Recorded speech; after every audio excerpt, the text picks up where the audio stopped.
এ মামা যমুনা রে মা মামা জামু চলো মামা ভাড়াটা ফুরাই এলো দাদা বাররা কত কত যা তোর পুষাই দেবো না ঠিক আছে টান দে। ওঠেন, পুষায় দিই, পাঁচটা হ্যাঁ? যাবি ঠিক আছে আমার তারা আছে তাড়াতাড়ি যা আমার সাইকেল চালায় হ্যান্ডেল ধইরা এই মামাই এই জায়গা রাও রাও নহগন আরে রাখবে না দিনে এবং রাইতে দেন মামা ভাড়াটা দেন। ভাড়া কত মামা ভাড়া তো 50 টাকা।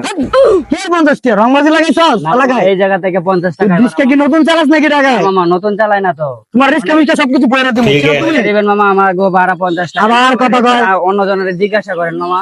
তুই ঠিক আমার চিনস না নাকি তুই কি এমনি কথা বুঝলাম না আচ্ছা আনে দুজন চিল্লাচিল্লি কথা আছে, মানবি না ধর এই যে 25 টাকা আছে 25 টাকা নিয়ে মামা যা। 25 টাকা না তো লাগবে না, টাকা নিয়ে যান গা। আবার লাগবে না মানে কি না মামা তাক লাগবে না, আপনার জানগা এই তুই লাগবে না মানে কি না তুই কি জানগা তাক। গন্ডা গন্ডা গন্ডা মারি করো পাইন গন্ডা মামা মারতাছেন কি লাগা জানগা মামা সে তো মামা মামা জানগা জানগা তোর যদি নেক্সট টাইম এই ব্যাটারি গলিতে দেখছি তোর রিস্ক আমি সেখানে বইরা দেবো দেখে